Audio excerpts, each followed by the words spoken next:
आज की कहानी है दो मीठे बोल की, हकदार तो छोटी बहू भी है।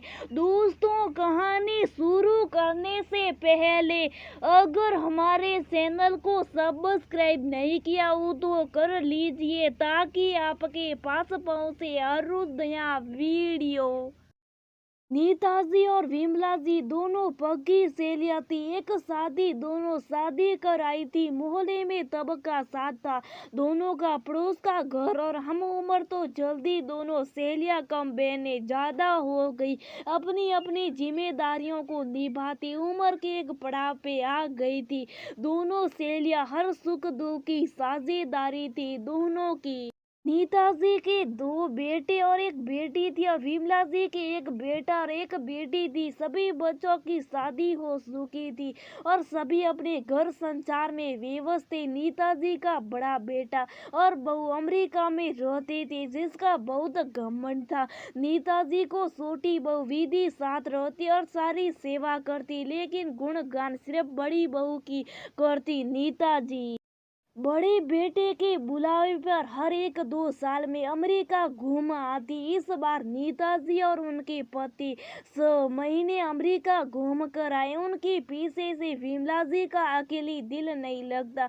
नीताजी के आते दोनों सहेलियां ऐसे मिली जैसे वर्षों की बिछुड़ी बहनें मिली हो। बातों का सिलसिला चल निकलना हमेशा की तरह इस बार भी विषय सिर्फ एक ही था, अमेरिका और बड़े बेटे और बहू का। क्या बताऊं, विमला स्वर्ग है, स्वर्ग अमेरिका दिन रात एक समान। और बिट्टू का घर वो तो स्वर्ग से भी सुंदर है। बड़ी बहू सोनल ने क्या खूब सजाया घर को, हर काम में फुर्ती रही। सोनल बहू हर जगह ले जाती थी, कभी मंदिर तो कभी नई नई जगह घूमने को। आते वक्त नहाना करते हुए भी टोपी से लाद दिया हम दोनों को। नीताजी अपनी धनों में अपनी बड़ी बहू के गुणगान किए जा रही थी और उनकी छोटी बहू विधि के चेहरे को विमला जी पट रही थी, जिसके चेहरे पे कई तरह भाव आ जा रहे थे। विधि की मन की दशा विमला जी अच्छे से समझ रही थी। अपने सास ससुर की सारी सेवा विधि और उसके पति दोनों अपना फर्ज समझ खुशी खुशी निभाते, लेकिन 1-2 साल में एक चक्कर अमेरिका का लगा। नीताजी अपनी अमेरिकन बहू के गुणगान में लगी रहती। सोनल की तोपों के आगे विधि की सेवा का कोई मोल नीताजी को नजर ही नहीं आता था। आज भी अपनी जेठानी के गुणगान को सुन विधि को अच्छा नहीं लग रहा था। विमला जी सब समझ रही थी पर उस वक्त कुछ कहा नहीं और वापस चली आई। 4-5 दिन बीत गए, नीताजी कोई खबर नहीं आई तो विमला जी ने फोन लगाया। क्या हुआ, कहाँ गायब हो? अरे विधि को जाने क्या हुआ, दुखी हो? नीताजी ने कहा 4 दिन से कह रही है बीमार है, लेकिन चेहरे से तो ठीक ही लग रही। इतने काम होते घर में कि फुर्सती नहीं मिली। जब विधि करती थी मुझे आराम ही आराम था, अब तो तुझे फोन करने की भी फुर्सत नहीं मिलती। नीताजी ने कहा। अपनी सहेली की बात सुन विमला जी को खूब हंसी आई। समझते देर ना लगी कि विधि को कोई सी बीमारी हुई है। तुरंत नीता को अपने घर बुलाया और सारी बातें समझा कर कहा, याद है पिछले साल तेरे पैर में फ्रैक्चर हुआ था, बच्चों की तरह देखभाल की थी तेरी, लेकिन एक शब्द तारीफ के नहीं कहे तूने उस बच्ची को।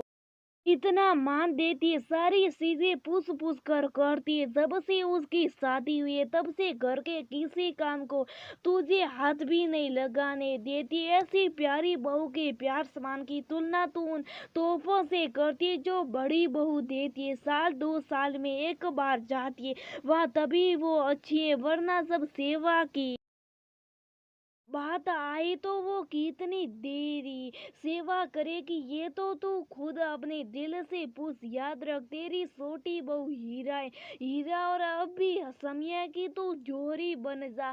2 मीठे बोल की हकदार तो छोटी बहू भी है। अपनी सहेली की बात सुन। नीताजी जैसे नींद से जागी, तूने तो मेरी आंखें खोल दी विमला। अपनी गुणी बहू को मैंने कभी मान ही नहीं दिया और जो 2 तोहफे पकड़ा देती उसके मुंह में मैं फंसी रही। अगले दिन योजना के मुताबिक विमला जी अपनी सहेली के घर आई। कैसे हो विधि? सुना तबीयत खराब है बेटा। ठीक हूँ मौसी जी, आप बैठिए ना, अभी चाय लाती हूँ, विधि ने बिस्तर से उठते हुए कहा।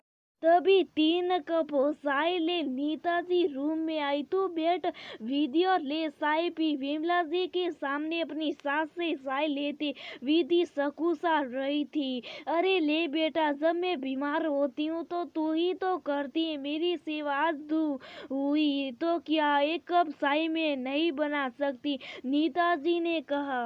अपनी सास की बातें सुन विधि आरसी से उनका मुंह देखने लगी। उसे लगा जैसे कोई सपना तो नहीं देख रही।